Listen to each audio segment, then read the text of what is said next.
नमस्कार आप सभी को, स्वागत है आप सभी का आपके अपने YouTube चैनल पवन सर की क्लास में।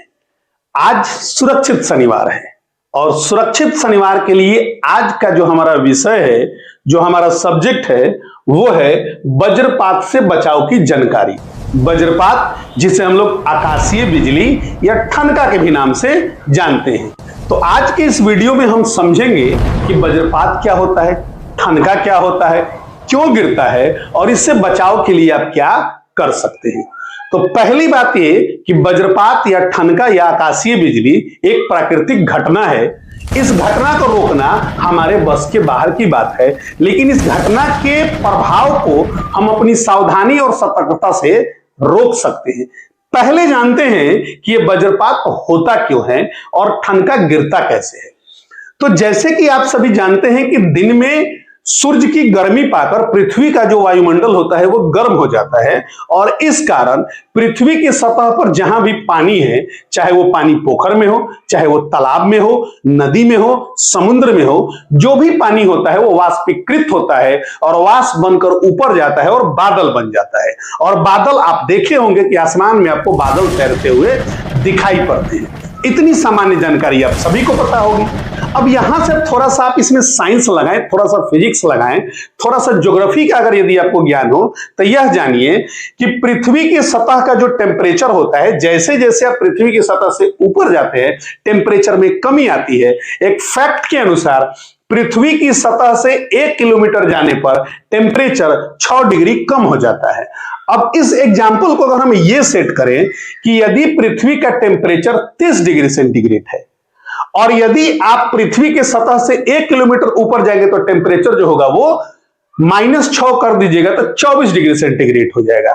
आपकी जानकारी के लिए हम बता दें कि जो बादल आप आसमान में तैरते हुए देखते हैं वो बादल पृथ्वी की सतह से कम 10 से 16 किलोमीटर की ऊंचाई पे होते हैं। तो यहां हम 10 किलोमीटर को एक अगर बेस मान लें कि 10 किलोमीटर की ऊंचाई के बादल हैं और पृथ्वी के सतह का टेम्परेचर अगर 30 डिग्री है तो 10 किलोमीटर की ऊंचाई पर जो टेम्परेचर होगा वो यहां का टेम्परेचर जो है वो कितना हो गया, वो -30 डिग्री हो गया। अब -30 डिग्री पे क्या कोई बादल गैस के रूप में हो सकता है? बिल्कुल नहीं। तो -30 डिग्री पर जो ये बादल हमको दिखाई पड़ते हैं ये वास्तव में बादल गैस या लिक्विड फॉर्म में नहीं होते हैं, बल्कि ये सॉलिड फॉर्म में होते हैं, ठोस फॉर्म में होते हैं, बर्फ के रूप में होते हैं। और ये बर्फ के रूप में बादल जो होते हैं वो आसमान में तैरते रहते हैं। अब यदि आपके मन में प्रश्न होगा कि इतनी ऊंचाई पे हैं तो ये नीचे क्यों नहीं गिरते हैं, तो यही बादल तो होते हैं। आपने ये देखा होगा कि कभी कभी आपके यहाँ ओले पड़ते हैं। ओले में बड़े बड़े पत्थर के जैसे बर्फ के टुकड़े आते हैं, तो वो बर्फ कैसे बना?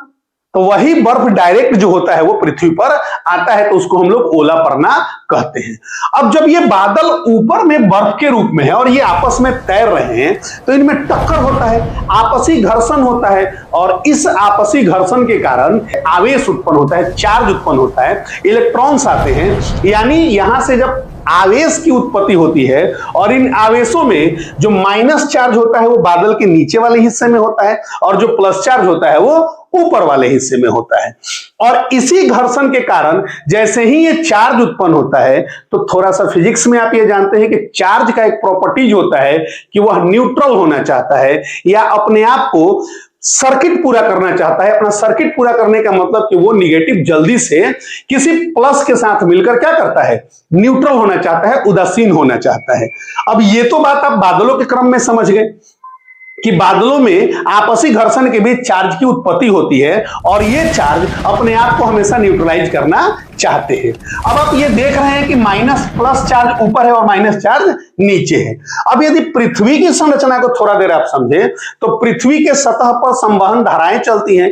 इन धाराओं के कारण भी पृथ्वी पे चार्ज बनता है और ये चार्ज जो होता है ये पृथ्वी के सतह से ऊपर जाने पर प्लस होता है और पृथ्वी के सतह में क्या होता है, माइनस होता है। आपने देखा होगा कि हम अर्थिंग करते हैं बिजली के उपकरणों में, जो भी अतिरिक्त चार्ज होता है उसकी टेंडेंसी ये होती है कि वो अपने आप को न्यूट्रल करने के लिए पृथ्वी की सतह में जाना चाहता है, जिधर से उसका रास्ता नजदीक पड़ता है। अब थोड़ा सा आप इस चित्र को समझिए कि यदि यहां चार्ज उत्पन्न हुआ और ये चार्ज या तो यहां से ऊपर जाना चाहेगा या कहां आना चाहेगा, नीचे आना चाहेगा। तो बरसात के मौसम में जब तेज हवाएं चलती हैं और तेज हवाओं के साथ ये क्रिया इतनी ज्यादा हो जाती है कि ये चार्ज नीचे आने के कंडीशन में हो जाता है। ये दोनों होता है, या तो आपसी टक्कर भी होता है, आपसी न्यूट्रलाइजेशन भी होता है, स्वयं का स्वयं से न्यूट्रलाइजेशन होता है, और कभी कभी विशेष स्थिति में ये न्यूट्रलाइजेशन पृथ्वी के वायुमंडल के साथ और पृथ्वी के साथ होने लगता है। और जब यह न्यूट्रलाइजेशन, जब यह उदासीनीकरण की प्रक्रिया पृथ्वी के साथ होने लगती है, उस समय जो ये चार्ज होता है एक बहुत बड़ी एनर्जी के साथ पृथ्वी की सतह पे आता है। इसी को विद्युत आघात, इसी को आकाशीय बिजली या वज्रपात के रूप में जाना जाता है। यहां आपकी जानकारी के लिए मैं ये भी बता दूं, हमारे घरों में जो विद्युत यूज होता है, उपयोग होता है, जिससे हम लोग पंखा, टेलीविजन, एसी, फ्रिज, बल्ब इत्यादि का उपयोग करते हैं, ये भी विद्युत धारा या चार्ज ही होता है। लेकिन यहां यह ध्यान रखना है कि इस चार्ज के जो वोल्टेज होता है वो मात्र 220 वोल्ट होता है और इसकी धारा मात्र होती है 5 एम्पियर। जबकि ये आकाशीय बिजली जो होती है, इसका जो वोल्टेज होता है कई एक लाख वोल्ट होता है, 10 लाख, 20 लाख, कई एक लाख वोल्ट का होता है। तो आप ये समझ सकते हैं कि जब एक 220 वोल्ट का विद्युत आघात हमारे बॉडी में जाता है तो कितना खतरा होता है। तो जब 220 वोल्ट की इंटेंसिटी इतनी अधिक होती है तो आप सोचिए कि कई एक लाख वोल्ट का जब विद्युत आघात होगा तो उसकी इंटेंसिटी कितनी ज्यादा होगी। हालांकि ये बहुत कम समय के लिए, बहुत कम यानी माइक्रो सेकंड से भी कम समय के लिए होता है, इसलिए इससे एनर्जी जो विमुक्त होती है उसका प्रभाव जल्दी नहीं दिखता है। लेकिन जिस चीज पे गिरता है, जिस वस्तु पे गिरता है, उसको यह नस्तो नाबूद कर देता है। यहां तक मैंने आपको बताया छोटे और कम शब्दों में कि आकाशीय बिजली कैसे गिरती है और क्यों गिरती है। अब आज का जो हमारा मेन टॉपिक है वो है कि इससे बचाव के क्या उपाय हैं, हम क्या क्या कर सकते हैं इससे बचने के लिए। तो बचने के लिए हम यहां कुछ उपायों को नोट डाउन किए हैं, आइए इनको हम लोग देखते हैं।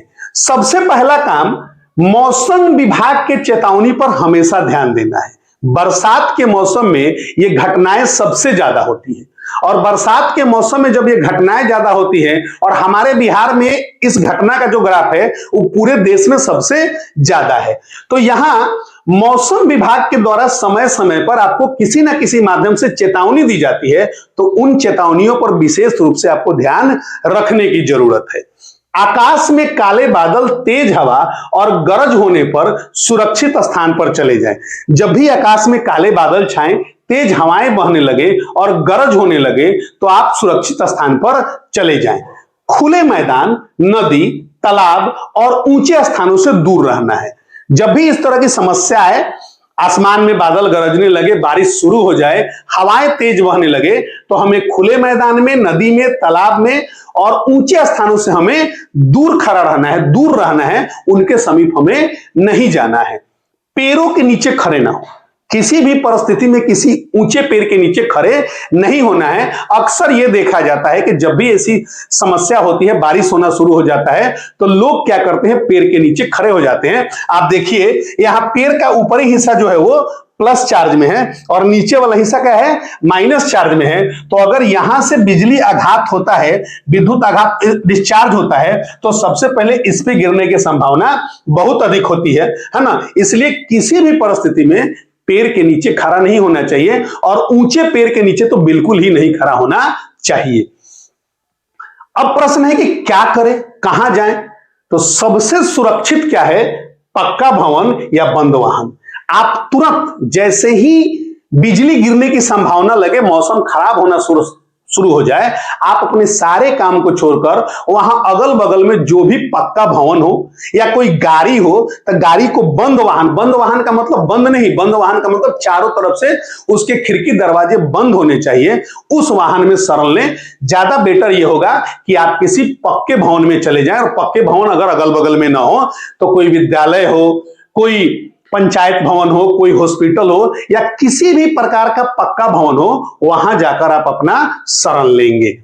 बिजली के खंभों, तारों, टावर इत्यादि से दूर रहे। ये ध्यान रखना है, वज्रपात होता है वो चार्ज है, आवेश है, बिल्कुल वही आवेश है जो आपके घरों में है, जिससे आप विद्युत धारा प्रवाहित करते हैं। तो बिजली का कोई भी उपकरण का उपयोग आपको उस समय नहीं करना है। बिजली के खंभों से, तारों से, टावर इत्यादि से दूर रहना है। आप यहां देखिए, टावर को हमने एक बनाया है, यहां भी आघात सबसे पहले हुआ है, तो यहां इनसे आपको दूर रहना है। इसके बाद बिजली के उपकरणों का उपयोग नहीं करना है। किसी भी प्रकार के बिजली का उपकरण अगर आप कर रहे हैं तो उसको नहीं करना है। खिड़की दीवार में जो धातुएं हैं, खिड़कियों में, दरवाजों में अगर धातुओं का प्रयोग हुआ है तो उनको नहीं छूना है, उनसे बच के रहना है। यानी आपको वैसी सभी चीजों को अवॉइड करना है जिनसे विद्युत का चालन होता है। विद्युत की सुचालक वस्तुओं का प्रयोग आपको उस समय में नहीं करना है। किसी भी प्रकार की घटना होने पर तुरंत 108 नंबर डायल करके आपातकालीन सेवा के लिए कॉल करना है।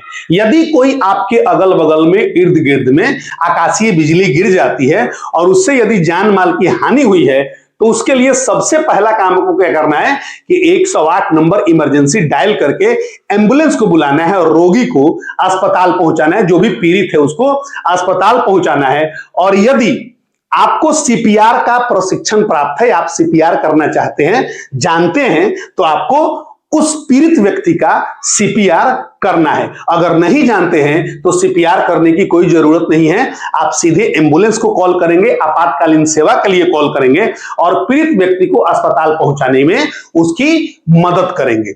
यह ध्यान रखना है। इसका एक नियम आता है 30-30 का नियम। अब इसको जानिए कि 30-30 का नियम क्या होता है। आकाशीय बिजली गिरने की जो संभावना होती है वो होती है आकाश में काले बादल का होना, तेज हवाओं का होना और गरज का होना।